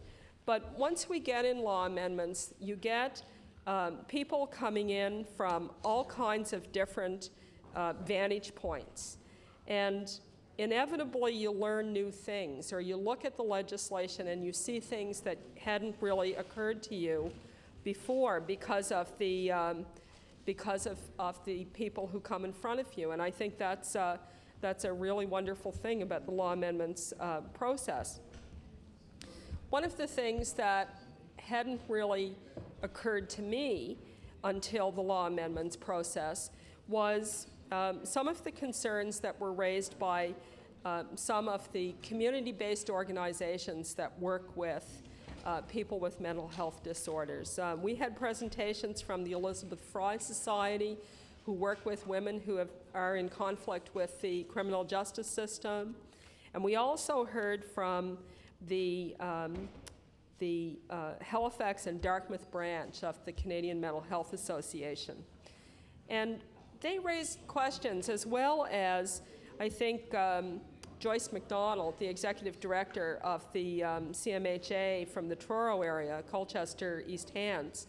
They raised concerns about how this bill could alter the relationships that organizations that provide support to people with mental health disorders have. These organizations try to work with people from the perspective of being their advocates and their advisors and their supporters, giving them counsel. They attempt to build a trusting relationship with people. They do not like to be in the situation, and they would not like to be in a situation where they have to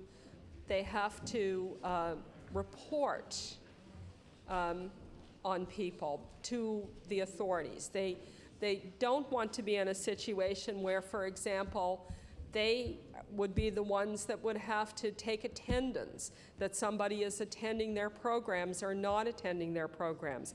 As Joyce McDonald pointed out, and I should say, Madam Chair, and you may have been there when she made her presentation, this is a woman who has been the executive director of CMHA in Truro for more than 20 years.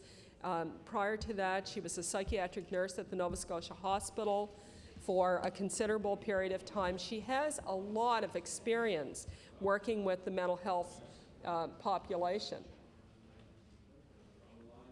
She talked about the basis for which they're able to work with people with mental health disorders as one of relationships, where you build trusting relationships.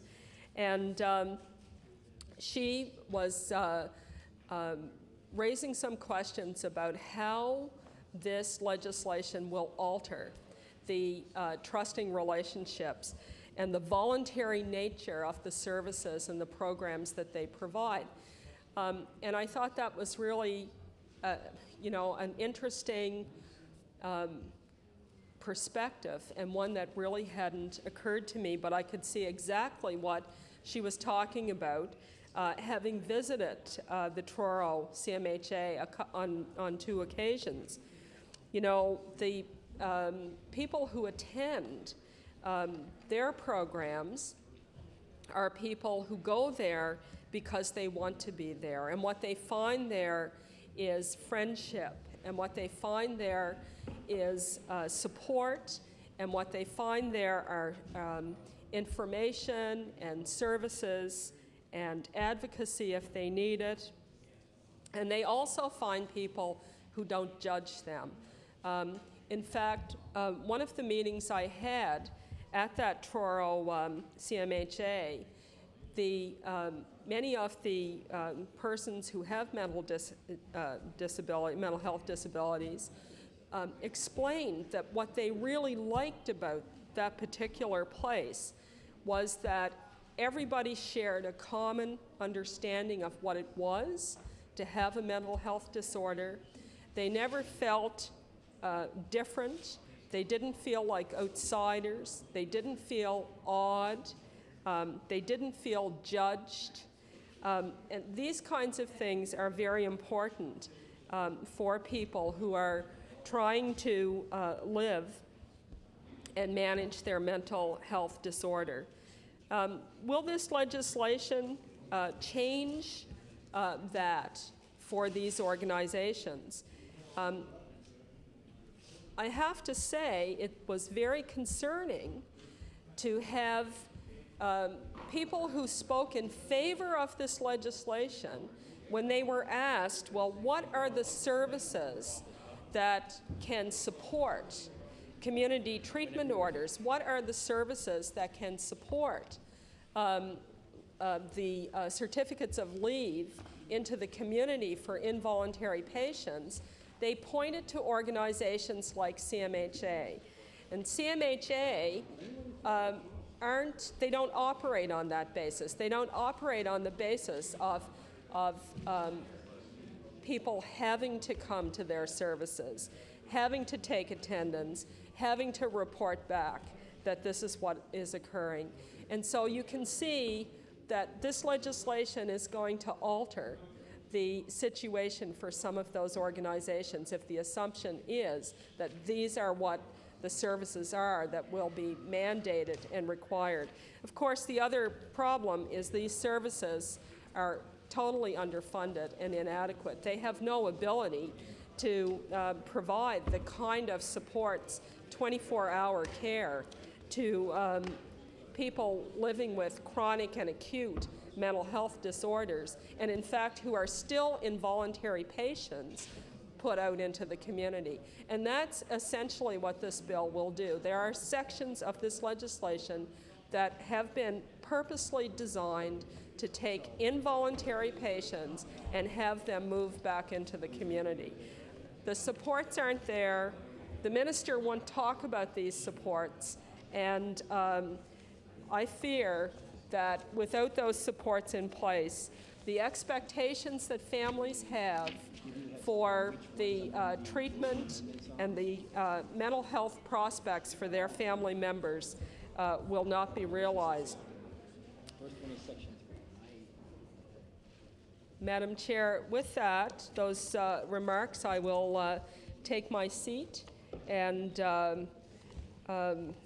we can move into a clause-by-clause debate on this bill. Thank you very much.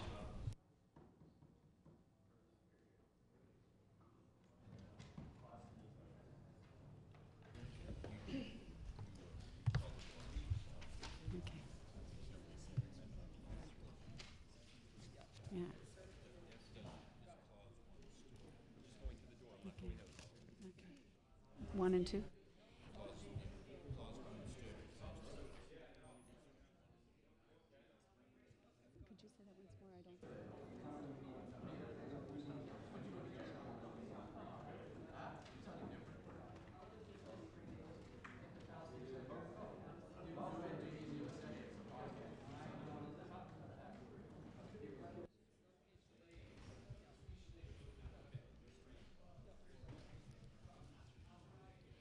I'd like to ask the committee, is Clause 1 stood?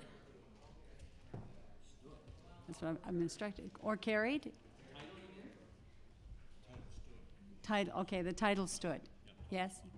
Then we'll go to Clause 1. Is Clause 1? No? All right, that's Clause 1. Title's good. Thank you. We'll work our way through this. I can see there's going to be many clauses we'll talk about. Yes, if you would, that'd be good. Thank you. I'd like to recognize the honourable member for Cole Harbour Eastern Passage. Thank you, Madam Chairperson. I just want to, our caucus has a number of amendments, and we have presented copies of a amended bill with the proper deletions and additions. I think everyone should have a copy now. We are going to, I think with the, I'm just saying this for people to have an understanding of how we'll proceed. If there's a concern, then we can do this. But just as we go through the clauses, I will be moving the amendments, and then my colleague from Halifax may have a comment on one or some of them, and then we will just vote on each amendment as they go through, if that's clause by clause as we go through. Okay. I'd like to recognize the Honourable House Leader. My apologies. Thank you, Madam Chair. Can we have a large number of clauses. Can we go through in blocks of 10 or something like that? And then when we come to a block in which you want to make an amendment, we can stop? Is that okay? Yes, if I could, the honourable member for Cole Harbour Eastern Passage. Yeah, where we don't have amendments, obviously we can do like clause 34 through 38 or whatever. That's fine. I guess the other, yeah, that's fine, and we'll just go through that way. But yeah, Clause 2 carried. Okay, so Clause 2 is carried. Clause 3 is amended. And Clause 3 is, yes. The honourable member for Cole Harbour Eastern Passage. thank you, Madam Chair. We have 4 amendments to Clause 3. I will start with an addition. We are moving an amendment you'll see in the bill to a new Clause A, which is assertive community treatment, and a definition of that. And it says assertive community treatment means a client-centered, recovery-oriented, multidisciplinary mental health service delivery model that facilitates community living, psychological rehabilitation, and recovery for persons who have serious mental illness or severe symptoms and impairments and who have not benefited from traditional outpatient programs. I move that amendment, Madam Chair. It's an amendment that would allow, we heard in law amendments from those who specifically had concerns that there were going to be people sent out on community treatment orders without a proper program in place in the community. We've heard from the psychiatrists at law amendments who specifically called for assertive community treatment, and the Act doesn't even mention it. We want to see a definition of that in the Act so that we're able to at least look at that as a way of addressing the concerns of those before they're released into the community. I so move.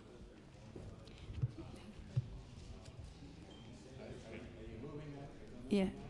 Yeah, that has been moved. Yes, calling for the question, is that clause as amended carried? Or that particular amendment carried? Not carried. Okay. Could we go to the next one, please? The honourable member for Cole Harbour Eastern Passage. Thank you. I want to go to a new clause N.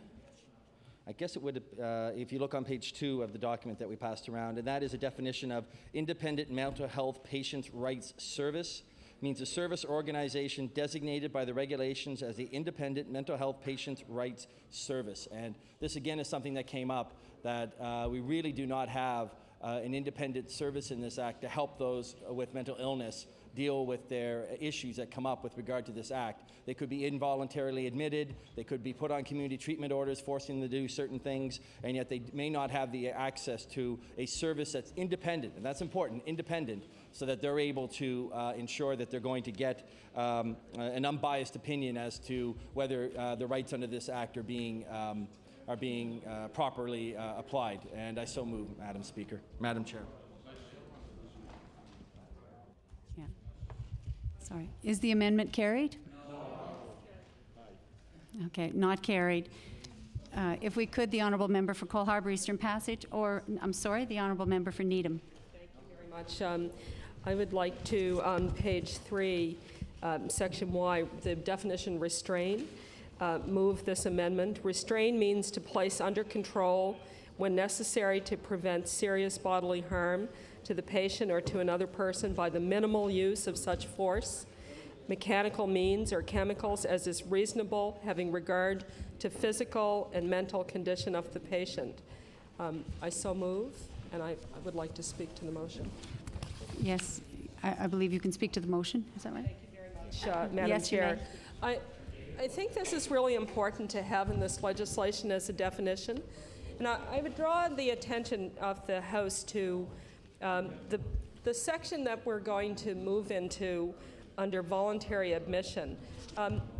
This legislation actually makes provision for any member of a treatment team or staff at a psychiatric facility to detain and, where necessary, restrain a voluntary patient.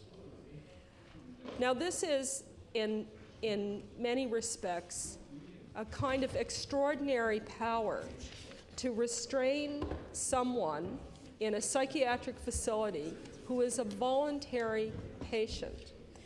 And so, for that reason, the best of a bad deal, I would say, Madam Chair, is to at least have a definition of restraint that would provide some guidelines to staff members that restraint has to be minimal. It has to be as reasonable and as unobstructive as possible if you're dealing with someone who is a voluntary patient. It's an extraordinary power that government is bringing forward here, and I think it's only reasonable that we try to provide some balance to that power. Thank you. Thank you. Is the amendment carried? Carried. Not carried. No. Thank you. The honourable member for Cole Harbour Eastern Passage. Thank you, Madam Chair. The last one with regard to this section, Section 3, is a AA, which you'll see on page 3 as well, which talks about a rights advocate, a definition. And it says rights advocate means a representative or member of the staff of the Independent Mental Health Patients' Rights Service, which, Madam Speaker, we think a rights advocate is important because right now they talk about a rights advisor, but if you actually think of the term advisor versus advocate, an advocate works proactively to ensure the rights of someone suffering from mental health issues that has been involuntarily detained or admitted, does have the rights proactively advocated. So I so move the definition. Yeah. Is the amendment carried? Carried. Not carried. Okay. Yes. For clauses 4 through 7, there are no amendments. Then carried. Thank you very much. The amendment or there's no amendments, those clauses carry. Yes, the honourable member for Cole Harbour, Eastern Passage. Thank you. On Clause 8? Clause 8, Section A, subsection II. This would take out the word, this deletes the words, or serious mental deterioration, or both, at the end of II. And the next couple of ones are going to deal with this issue. But Madam Chair, the issue here is that we are expanding the definition of on what basis someone can be involuntarily admitted or detained. And particularly around serious mental deterioration. There was concern from our caucus, and we heard from some people at Law Amendments, that this is an issue that we're expanding the definition from someone who is a threat to themselves or others of causing harm to now being someone who may not be a threat to anyone, but that because of the opinion of a physician feels that there might be serious mental deterioration, Madam Speaker and Madam Chair. And that's one that we think is moving too far. We're opening up, I suspect, a much broader definition that could mean involuntary detention of some people, Madam Speaker, who are not a threat to themselves or others. We think that's a problem, and the next couple of amendments that we're going to move relate to this, so I so move the definition. Thank you very much. I'd like to return to Clause 3 and have a proper vote. It was not properly voted upon. So if I could just go back to Clause 3 once again and say, is the amendment carried? No. I'm sorry. Is the clause carried? Okay, very good. Thank you. I appreciate that. Now we're at the amendment for Clause 8, and I would like to ask the House if the clause as amended is carried. Okay, not carried. Thank you very much. And can we proceed? Shall the clause